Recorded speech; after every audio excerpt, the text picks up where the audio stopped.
नमस्कार बंधुरा बंग हेसेले आपनादेर सकलके स्वागत जानाई। आज आमी जे रेसिपिटा आपनादेर संगे शेयर करब आशा करी आपनारा निश्चयई चिनते पारछेन आमी कि रेसिपि आपनादेर संगे शेयर करते चलेछि। ठीक धरेछेन, एटा हलो बक फुलेर पकोड़ा।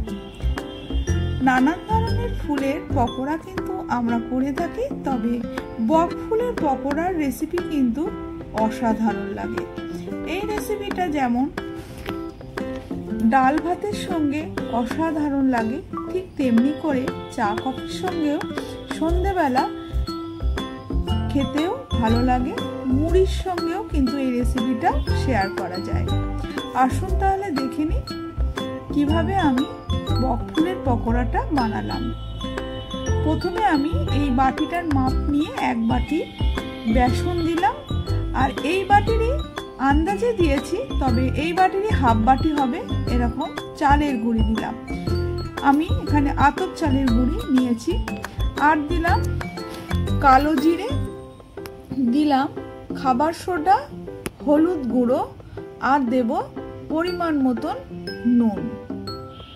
এবার আমি অল্প অল্প জল দিয়ে একটা সুন্দর ঘন ব্যাটার তৈরি করে নেব।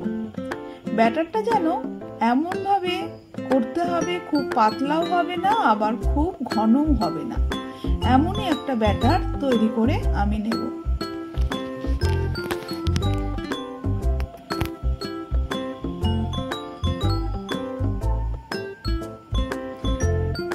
ব্যাটারটা যখনই আমি ফেটিয়ে নেব তখন ভালোভাবে খেয়াল করবেন যেন এর মধ্যে কোনো বেসনের দানা দানা অংশ না থাকে। খুব স্মুথলি ভাবে এই ব্যাটারটা তৈরি করে নিতে হবে এবং 1 ঘন্টা রেখে দেব এই ব্যাটারটা। 1 ঘন্টা বাদে ফিরে এসে দেখুন আমি জলের মধ্যে ফুলগুলোকে একটু ভিজিয়ে রেখেছিলাম এবং ভালো করে জলের মধ্যে 2-1 বার ধুয়ে জলের মধ্যে ফুলগুলোকে ভিজিয়ে রেখেছিলাম।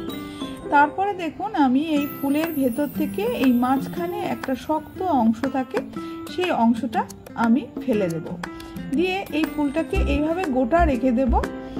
প্রত্যেকটা ফুল ওই একই রকম ভাবে আমি ভিতর থেকে শক্ত অংশটা ফেলে দিয়ে গোটা ফুলটাই আমি রেখে দেব।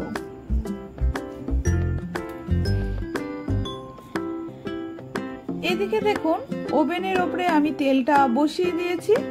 তেলটা কিন্তু গরম হয়ে গেলে আমি আঁচটাকে কমিয়ে দেব। এবার সে 1 ঘন্টা বাদে ফিরে এসে আমি ব্যাটারটা আর একটু ফেটিয়ে নিয়ে ফুলগুলোকে এক এক করে ব্যাটারের মধ্যে ডুবিয়ে আমি গরম তেলে ভেজে নেব। আমি 2টি করে ফুল ভেজে নিচ্ছি। একসঙ্গে সব ফুলগুলো ভাজতে গেলে কিন্তু সব ফুলের গায়ে ফুলগুলো আটকে যাবে, যে জন্য আমি 2টো করে ফুল ভেজে নেব।